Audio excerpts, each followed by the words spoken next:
Hello दोस्तों, आशा करते हैं आप लोग बहुत अच्छे होंगे। द परफेक्ट स्टडी में आप सभी लोगों का बहुत बहुत स्वागत है। आज हम लोग अपने इस वीडियो के माध्यम से यूपी डीएलएड 2023-25 बैच से संबंधित कंप्लीट इंफॉर्मेशन को समझेंगे कि आपके फर्स्ट सेमेस्टर में कौन कौन से सब्जेक्ट को पढ़ना है। और जो सबसे ज़्यादा डीएलएड के स्टूडेंट प्रॉब्लम फेस करते हैं वो है किसी सब्जेक्ट्स में बैक लग जाना, चाहे वो सैद्धांतिक विषय में बैक लग जाता है या फिर आपके सामान्य विषय जैसे आपके गणित हो गया, संस्कृत हो गया, या फिर आपके कोई लैंग्वेज वाले पेपर में बैक लग जाता है। इससे कैसे बचा जाए और हम आपकी क्लास कब से शुरू करने वाले हैं, सारी पॉइंटों पे डिटेल में चर्चा करेंगे। तो एक एक पॉइंट को सुन लीजिएगा। सबसे पहले हम लोग सिलेबस से शुरुआत करते हैं, तो ध्यान से मेरी बात को समझिएगा। टोटल कितने पेपर के आपके एग्जाम होंगे, कितने एक्सटर्नल आपके एग्जाम होते हैं, तो आप कहोगे सर टोटल हमारे 9 पेपर के एग्जाम होते हैं।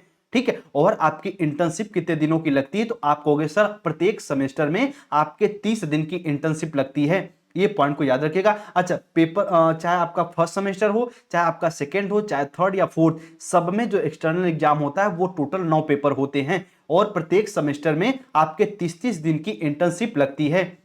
इसी को आप माइक्रो टीचिंग कह सकते हो, इसी को आप कक्षा शिक्षण कह सकते हो, जो प्राथमिक लेवल पे जाके आपको पढ़ाना रहता है। ये पॉइंट को समझिएगा 1 से 5 वाले बच्चों को। ठीक है। अच्छा, अब यहां पे थोड़ा सा सब्जेक्ट को समझ लीजिए कि प्रथम सेमेस्टर में कौन कौन से सब्जेक्ट्स आपको पढ़ना है और अपने बैक से बचना है। तो पहला पेपर आपका हो जाता है जिसे हम लोग सीडीपी के नाम से जानते हैं, बाल विकास के नाम से जानते हैं। तो बाल विकास एवं सीखने की प्रक्रिया, यह यूपी डीएलएड में फर्स्ट सेमेस्टर में पेपर फर्स्ट का नाम है। ठीक है। और यहीं पे आपका दूसरा पेपर कौन सा हो जाता है, तो शिक्षण अधिगम के सिद्धांत।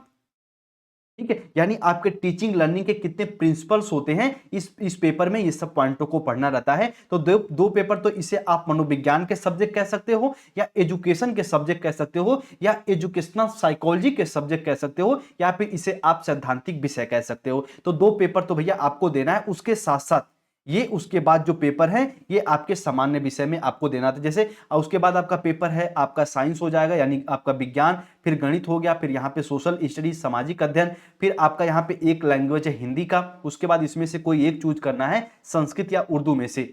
ठीक है। उसके बाद यहाँ पे आपकी कंप्यूटर शिक्षा हो गई, कंप्यूटर एजुकेशन हो गया। और यहाँ पे आपको कला संगीत या फिर शारीरिक स्वास्थ्य शिक्षा में से एक तरीके से इसका पेपर देना रहता है। उसके बाद यहाँ पे 30 दिन का आपका क्या होता है, तो इंटर्नशिप होता है, इसका आपको अलग से नंबर मिलता है। तो इतने पॉइंटों को आप यहाँ पे अच्छे से समझिएगा। अच्छा, कहोगे सर ये जो सामान्य विषय हैं ये आपके प्रत्येक सेमेस्टर में पढ़ने हैं, बस इनका थोड़ा थोड़ा लेवल अलग अलग हो जाता है, थोड़ा सा अलग अलग लेवल पे आपको पढ़ना रहता है। ठीक है। लेकिन यहाँ पे ये जो सब्जेक्ट्स हैं वो प्रत्येक सेमेस्टर में बदलते रहते हैं। कहीं आपको समकालीन भारत के बारे में पढ़ना रहता है, तो इसमें आपको सीडीपी पढ़ना रहता है। तो जैसे आपका सेमेस्टर आगे बढ़ता जाएगा हम बिल्कुल उसके बारे में, बिल्कुल सेकंड सेमेस्टर में जाएंगे तो उसका सिलेबस डिस्कस करेंगे, थर्ड में जाएंगे तो उसका, फोर्थ में जाएंगे तो उसका। तो ये आपका प्रथम सेमेस्टर का सिलेबस हो गया कि आपको क्या क्या पढ़ना है। अब जो सबसे इंपॉर्टेंट पॉइंट है कि सर हम कैसे पढ़ें कि हमारा बैक ना लगे। देखो बाबू, आपके जो डीएलएड का एग्जाम होता है, यूपी डीएलएड का जो एग्जाम होता है, इसमें कुछ क्वेश्चन के उत्तर डायरेक्ट आपको लिखने रहते हैं, कुछ लाइनों में आपको उत्तर देने रहते हैं।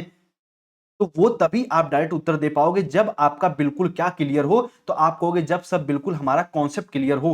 और कॉन्सेप्ट कहां से क्लियर होगा, जो हम बिल्कुल बेसिक से, बिल्कुल बेसिक और बिल्कुल निःशुल्क कक्षा आपको इस यूट्यूब पे प्रोवाइड करेंगे। तो आप उस कक्षा को बिल्कुल बेसिक से ज्वाइन करके अपना कॉन्सेप्ट क्लियर करिएगा और अपने किसी भी पेपर में बैक ना लगे, इससे आप बच जाइएगा। क्योंकि बैक लगने के बाद उसका एग्जाम लेट होता है, उसके पहले कोई वैकेंसीज आ जाती है, आपका डीएलएड कंप्लीट हो जाता है, तो आपको बहुत प्रॉब्लम का सामना करना पड़ता है।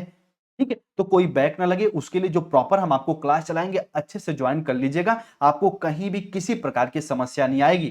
ठीक है। ये आपको देखो टोटल 1 से लेकर 9 तक आपका एक्सटर्नल एग्जाम होता है, और आपकी 30 दिन की यहाँ पे इंटर्नशिप होती है, जिसे कक्षा शिक्षण कह लें, इंटर्नशिप कह लें। किसी भी आपको एक तरीके से प्राथमिक स्कूल विद्यालय में जाके आपको पढ़ाना रहता है। ठीक है। तो उम्मीद करते हैं ये पूरी पॉइंट को आप लोग यहाँ पे समझे होंगे। इसी प्रकार से जब आप एक तरीके से सेकंड सेमेस्टर में जाओगे, वहां पे भी 9 सब्जेक्ट होंगे, बाकी सेकंड में जाओगे तो उसकी बात हम लोग वहां पे करेंगे। ठीक है। चलिए, उम्मीद करते हैं पूरे सिलेबस को आप अच्छे से समझ गए होंगे। हमारा और आपका सफर 2 साल का रहने वाला है। तो बिल्कुल ईमानदारी पूर्वक, अच्छे से, प्रेम भाव के साथ अच्छे से पढ़ाई करिए, और जो प्राथमिक में शिक्षक बनने का सपना देख रहे हैं उसे पूरा करिए। ठीक है। चलिए, पहला पहला चरण, पहली सीढ़ी है, तो इसे अच्छे से कंप्लीट करिए। ठीक है। चलिए, मिलते हैं हम लोग अपने क्लास में कोई नई इंफॉर्मेशन के साथ। तब तक आप लोग अपना ख्याल रखिए। द परफेक्ट स्टडी पे नए हैं तो आप बिल्कुल जुड़ सकते हैं हमें सब्सक्राइब करके। ठीक है। चलिए, अपना ख्याल रखिए। आप सभी भाई बहन को जय हिंद, जय भारत।